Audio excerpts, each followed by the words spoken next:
Today's blog post is our most controversial blog post ever. It's the only time we've spoken at length in public about our views on the use of abortion images.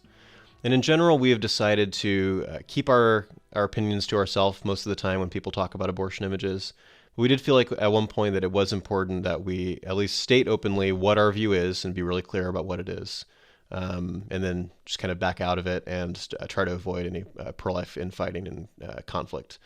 So you're welcome to make any comments on the YouTube video or in the blog post if you would like to, but we don't debate this issue openly. We do think it's very important for pro-lifers to think about, and we also think it's important for pro-lifers to not divide about, and that's really, really important to us.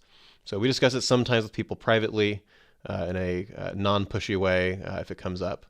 We don't discuss it publicly much. But if you want to know what our view is, here's what our view is. The piece is called Abortion Images, A Case for Disagreement Without Division. We at Equal Rights Institute hardly ever talk publicly about the topic of abortion images. This isn't because we don't have opinions. It's because there is almost no other topic that is as effective at dividing well-intentioned pro-life advocates.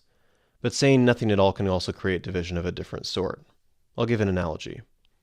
I'm not Catholic, so discussing Catholic theology with my Catholic friends is risky. When I lived in Wichita, I became good friends with 3 Catholics named Rebecca, Catherine, and Anthony. And we talked about theology a great deal. We argued, wrestled, and disagreed, but we became closer friends as a result, and I think we all benefited from those conversations. I'm also not a Calvinist. Some people say it's not worth Christians dividing over questions about free will and predestination. I agree that it's not worth dividing, but it is worth discussing. And I'm much closer with my Calvinist friends, like Jacob and Britt, because we can talk about controversial issues in a respectful way. But if after having one of those conversations, we couldn't pray together because we were upset with each other, something seriously wrong happened. My hope is that this post will bring us into closer fellowship with our pro-life friends. I will be very sad indeed if this post means there are fewer people I can pray with. I hope the discussions that follow from this post will be charitable. I hope people from both sides of the debate will be charitable to each other. And part of charity is taking people at their word and not making assumptions about what their real motivation is. There is a great deal of disagreement in the pro-life movement about how to use abortion images. There are some that think they should be used more often than we do, and some that think they should be used less often than we do. I don't think either side is immoral, and I don't think either side is stupid. I think there is a great deal of important work being done in the pro-life movement by people that publicly put up abortion images, and a great deal of important work being done in the pro-life movement by people that never use abortion images at all. We have strategic disagreements that are worth talking about in a spirit of humility for the sake of the unborn we are all working to save. There is even some level of respectful disagreement on our staff. We currently have 3 full-time staff and 3 different opinions about some difficult specific cases. That's okay.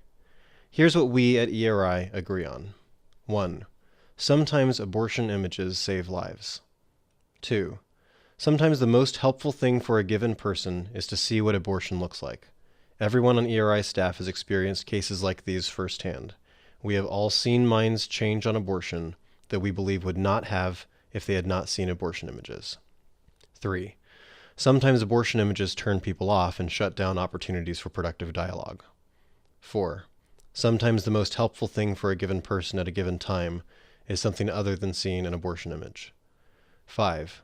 Therefore, when and how to use abortion images is a complicated question that requires careful strategic thinking. 6. It is not necessarily immoral to show someone an abortion image without their consent. In a given case, a person could be sinning based on their heart state. 7. It is not necessarily immoral to not show someone an abortion image without their consent. In a given case, a person could be sinning based on their heart state. For instance, it could be that they are convicted that they need to do something difficult and they could decide not to out of fear. 8.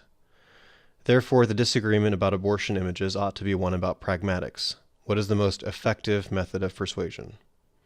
9. Generally speaking, people are more open to genuinely considering the impact of an abortion image if they agree to look at it than if it is shown to them without their consent. 10. Sometimes if you show a pro-choice person an abortion image without their consent, they will categorize you as a mean person and stop listening to you, or assume the abortion image is not accurate. 11. Therefore, generally speaking, you are more likely to persuade a pro-choice person in a one-on-one conversation with an abortion image if they agree to see it.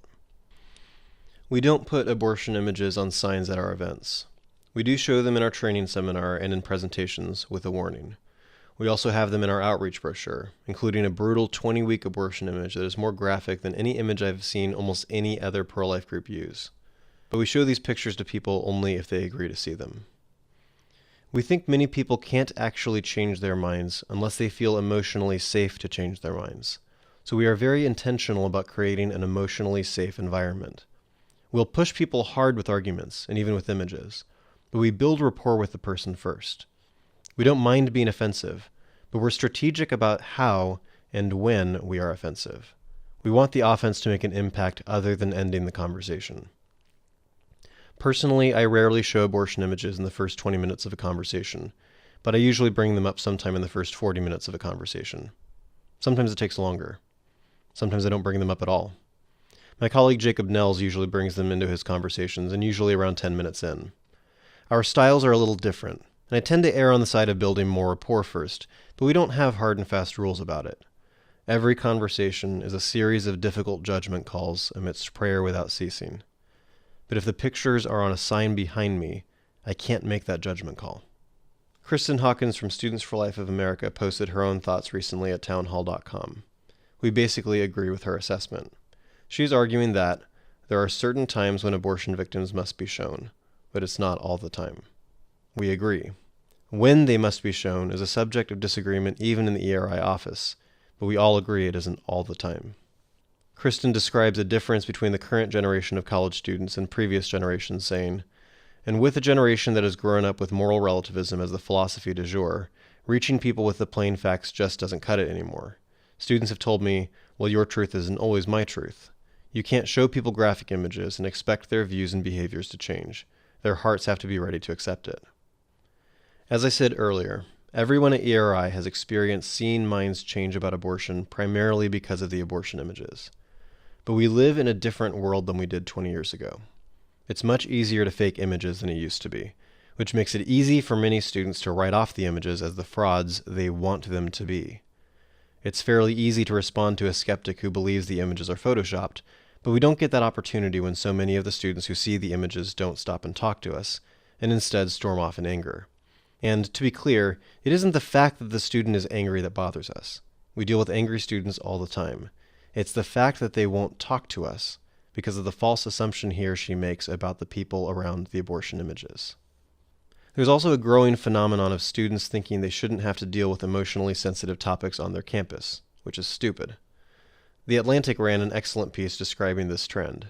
The entire article is worth reading, but here's an excerpt. Two terms have risen quickly from obscurity into common campus parlance. Microaggressions are small actions or word choices that seem on their face to have no malicious intent, but that are thought of as a kind of violence nonetheless. For example, by some campus guidelines, it is a microaggression to ask an Asian American or Latino American, "Where were you born?" because this implies that he or she is not a real American. Trigger warnings are alerts that professors are expected to issue if something in a course might cause a strong emotional response. For example, some students have called for warnings that Chinua Achebe's Things Fall Apart describes racial violence and that F. Scott Fitzgerald's The Great Gatsby portrays misogyny and physical abuse, so that students who have been previously victimized by racism or domestic violence can choose to avoid these works, which they believe might trigger a recurrence of past trauma. Some recent campus actions border on the surreal. In April at Brandeis University, the Asian American Student Association sought to raise awareness of microaggressions against Asians through an installation on the steps of an academic hall. The installation gave examples of microaggressions such as, "Aren't you supposed to be good at math?" and "I'm colorblind, I don't see race." But a backlash arose among other Asian American students who felt that the display itself was a microaggression. The association removed the installation, and its president wrote an email to the entire student body apologizing to anyone who was triggered or hurt by the content of the microaggressions. Then you had this story from Oregon. A student at a liberal arts school in Oregon was reportedly banned from going anywhere on campus that a fellow student would be, because he looked like the person who had raped her. Professor Janet Halley wrote in a piece for Harvard Law Review that she had recently assisted a student who had been ordered to stay away from a fellow student, cutting him off from his housing, his campus job, and educational opportunity, all because he reminded her of the man who had raped her months before and thousands of miles away. Those aren't just isolated cases either. Some stand-up comedians won't even do shows on college campuses anymore because students are so easily offended, a topic that The Atlantic ran a separate article on. What's the point? I believe this means that fewer of today's college students will stop and engage us in spite of being offended by the pictures than they did 20 years ago. Instead, they'll merely and unreasonably become angry with the pro-life people for the perceived microaggression and storm off, perhaps less willing to talk to pro-life people in the future. So while there are some pro-choice students that can be reached with abortion images, there are other students that will not be reached merely with images. These students need a personal conversation that starts in an environment that feels safe and fair to both sides. By not putting up public abortion images, we get to some students we wouldn't have otherwise, and miss some students who could have just been persuaded by the images. It's okay for different pro-life groups to do different things. If we all used public images, then no one would reach the kind of student that needs an environment that feels safe to them. We particularly like Kristen's conclusion. When our team is out on campuses this fall, starting and training hundreds of students for life groups, the images will be a tool in our toolkit, just like these CMP videos. However, the real culture change, the one that must take place in order for us to transform our culture to reject abortion, will happen through personal conversations and relationships. That's our strategy. We are in complete agreement with Kristen that the most important cultural transformation is going to take place in personal conversations and relationships. I have changed my mind about really significant things in the past. Maybe one day Rebecca will convince me of Catholicism, or Jacob will convince me of Calvinism. But a change like that is much more likely to happen in the context of personal relationships. Maybe one of my pro-life friends will change my mind on when and how to use abortion images. But that change is more likely to take place in the context of personal relationships. People typically need to feel emotionally safe to actually change their mind about something, and they will also have a lot of questions that need answers if they're going to change their mind about something they've already thought a lot about. The context of friendship is perfect for this. A person can have multiple, maybe even dozens of meetings with their friend who they consider a trusted source in an emotionally safe environment that fosters open-mindedness. This focus on personal relationships is the main reason why we don't show graphic abortion pictures without consent. If our mission was showing abortion to as many people as possible, we'd put up abortion images in public. Many more people would see them that way than just the people we and our volunteers talk to. But our mission is training pro-life advocates to learn how to dialogue with their friends and family in a way that is gracious and persuasive. In order to end abortion, we need to persuade a lot of people. The people we train won't have giant abortion images behind them when they have those private, everyday conversations, so we aren't training them to use giant abortion images at our outreaches. Rather, we train them to use small abortion images in a brochure. Some pro-life people like our mission, others don't. But given what our mission is, keeping the images in a brochure is the best strategy for us. We don't mind that other pro-life groups have a different mission with a different strategy.